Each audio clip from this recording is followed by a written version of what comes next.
Not long after that, the flashlight finally hit the back of the building. He's made it to the rolling shutters and looks around for a way out, which may not be so obvious with the exterior lights also gone, and it being the dark of the night. We don't see it, but he finds something else first and reports. I found one of my cameras. Hold on, I'll try to... Dang, it's really stuck in the black stuff. Or is that a melted shelf? Maybe I can... We hear him strain a bit, but it's unclear if he frees one of the wireless cameras or not. The next time he says something, it's after his light reveals the circuit breaker box, which is mostly melted into a Dolly painting ooze. Guess that's why there's no power. His beam continues on, scouring the scorched and deformed walls for an exit. Come on, give me a way out. We can barely see a loading door as it's coated in goop, and then another one, warped and bulging inward, so much that it obviously won't open. But the last of the three, near where the gardening supplies once existed, a forklift has been used from the outside of the building, and its prongs are dug into the shutters to force them open, partially at least. The forklift must have given out as the rollers jammed. There's a gap in the bottom, some 2 feet tall, more than enough to escape through. Has somebody already done so? Or was someone else let inside? He doesn't waste time thinking about it and runs over to his chance at freedom, kneeling and sticking the camera out into the night air to show his audience a potential end to the nightmare. You can tell by his breathing that he's excited, more than ready to go, and Chat urges him to get out of there. And yet, he hesitates. He's doing the worst, stupidest thing he can do, picturing himself as a hero, maybe even the one person who can put an end to centuries worth of rituals, obsession, and mindless cruelty. Guys, I know I should do the smart thing, but... He turns his camera back to the darkness. What if I could... Look, I see the messages. You want me to save myself. This isn't an ego or a pride thing. Thing is, I've got no real family or friends. I should be the one, right? I bet a few of you want me to run just so nothing changes here, so the curse can continue and you can get more stories. Well, that might happen. Nah, screw it. I'm going for it. Against his better judgment, he leaves the exit behind and starts looking again for where the totem could be. Not many agree with his choice, but he still needs our support. Hard to imagine being completely alone at this point. With the choice made, the chat gives suggestions about how to find the way underground in a building without a basement. Is there a hidden staircase, maybe? Maybe even an elevator. It's actually me who reminds him about the camera sabotage from before, and that he must have been on to something. Being a moderator, my message is more noticeable, and he responds a few seconds after my comment. The blind spot. Yeah, the back of the gardening shelf is worth a second look. Now that they're all empty, assuming I can pick it out of the mess, with everything blending together, it should be right. The search yields results, then a thin sliver of light at ground level, and facing the back of the building, it shows up on the feed. He gets closer, and we see the warped metal shelves blocking it, cleared of all stock like the others. Not only that, the large storage fixture has somehow been moved, as if it could swing outward on a hinge. Probably because it can. The hell? He mutters, then grabs a support bar and moves the whole thing along its axis as it audibly scrapes against the floor. It's like a hidden bookcase, and the pillar behind it. I see the line of light down there, but come on, there's no way. His beam shines across one of the building's vital columns, and he finds an unexpected metal latch embedded in its coat of black matter. His hand reaches out and, with effort, pries it open. A large, curving door that must have been well hidden for years is gradually pulled out from the load-bearing supports. Behind it is a small room that takes up a fraction of the total size of the column. It's a tight squeeze. The camera pans up and down, revealing nothing but an inactive light bulb and a ladder descending into a dimly lit hole. Even in his bewildered state, he has the good conscience to not point the light down there and announce himself. He actually turns it off entirely after a moment of contemplation. "Wow," he whispers, even more quietly than before, but directly into the microphone so we can hear it. "This is insane. This couldn't have been added later. This, whatever it is, was built with the warehouse. It doesn't look like any of the black stuff got inside, but if there's a light on down there..." Shit! Barely taking any time to think it over, he holds his breath, gets on the ladder, and starts a tricky descent, given that he's still holding a gimbal and a phone that must be wearing on his hands by now. It doesn't go down too far, but the signal's probably about to get worse. Man, what am I doing with my life? He lands on solid ground and turns towards a very strange room. It's more of a concrete corridor, maybe 6 feet long, but only 10 feet or so high, and not much bigger or wide. The low ceiling makes what's inside feel even more out of place, because the narrow room is designed like a classic old movie theater, the kind with crappy seats that existed before stadium seating. The chairs even look ripped out of the 1970s or the 80s, and while only 2 fit on either side of the aisle, the rows fill up the space all the way to the front of the room. There's a dirty, damaged silver screen hanging there. All the setting lacks is a projector and speakers. "Each new thing, more and more bizarre," our friend remarks, and looks at the ceiling. "There are string lights on the walls. Maybe the disused circuits can power them. Only source of light I see right now are a few lamps on the floor between the theater seats. Are those oil lamps?" He goes to the third row from the back for a closer look, which includes a touch test. The chairs, no cup holders in sight, are in various stages of disrepair, with some leaking foam. But there's no black matter to be found in the room, and none of the stuff breaks off from the plain brown and tan upholstery. I think they're real.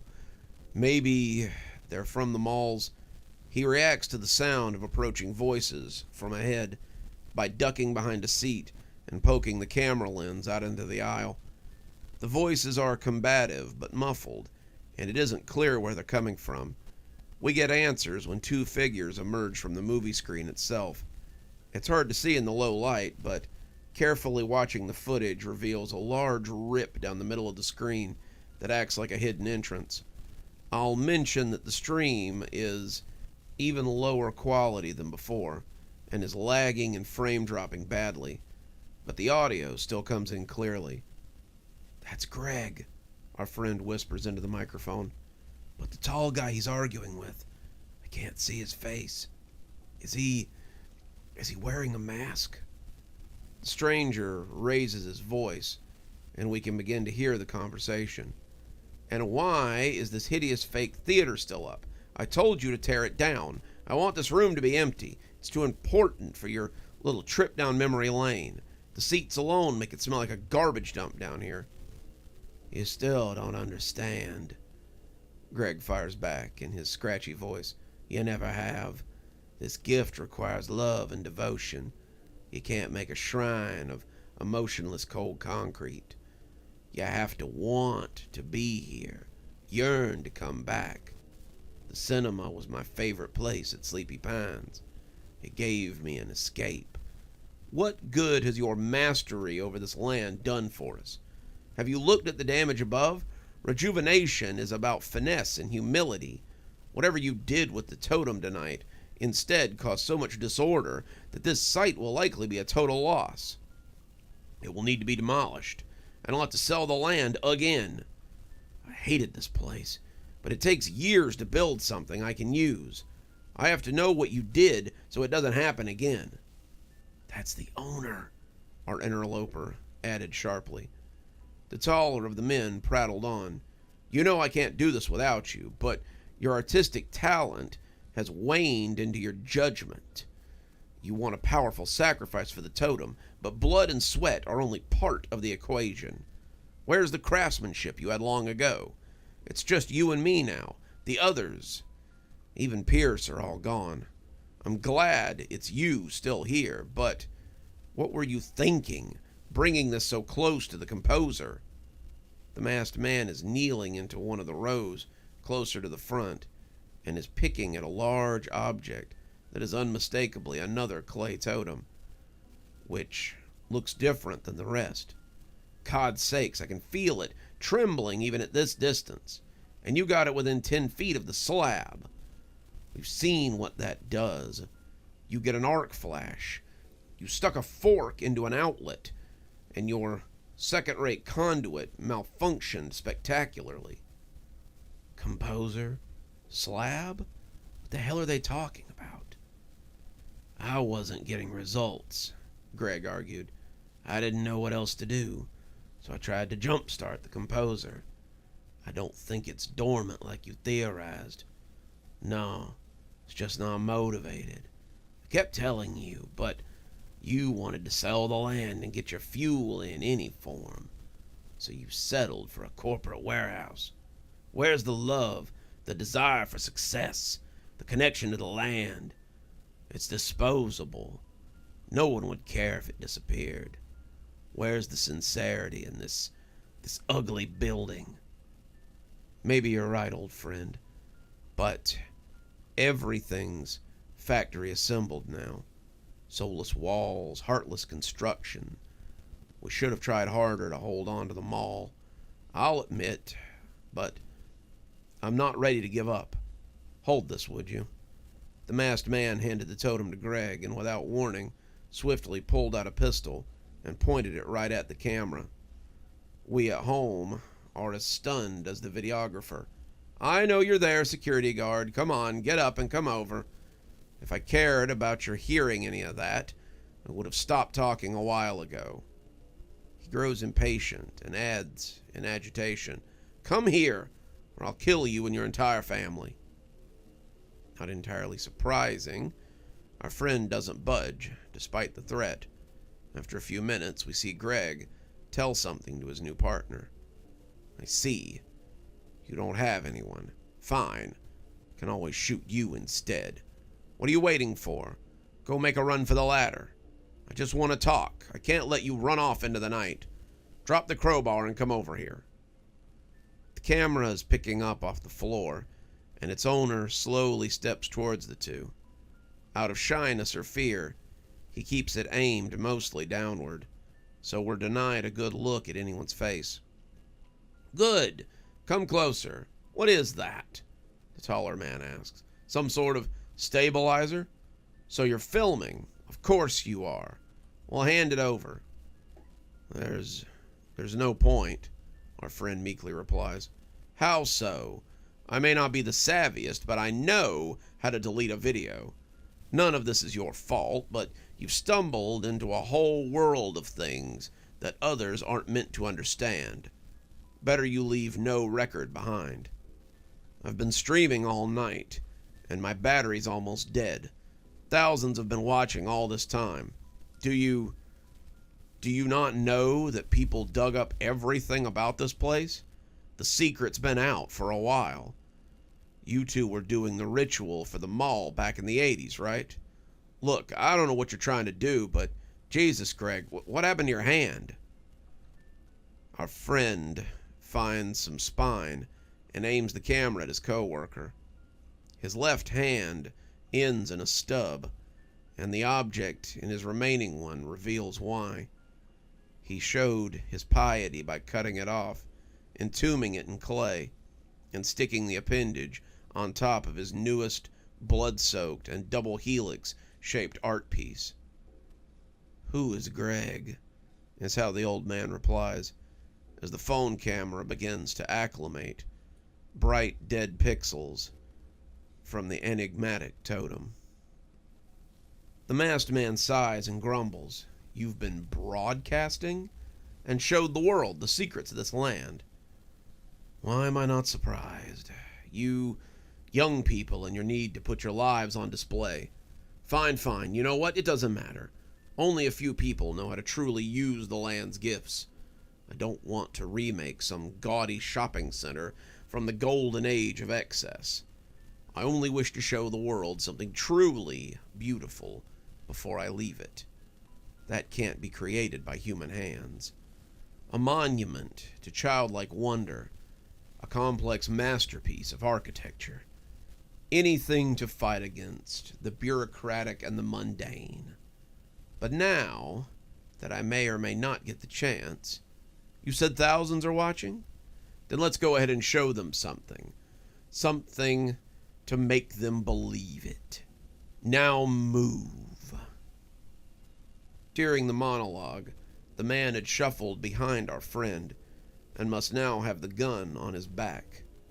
He's forced through the movie screen, down the other half of the hall, and enters into a large hexagonal-shaped room, lit in warm hues by more oil lamps. The chamber has a single other element, dead center. Holy shit. It's the mural. Good evening, everyone. It's me, Dr. Plague. Thank you so much for joining us for tonight's show. If you think you might like a little more spooky in your life, then please feel free to click on one of the videos we have up here. Maybe look at one of the playlists if you're trying to get caught up. I know, there's so many videos on the channel.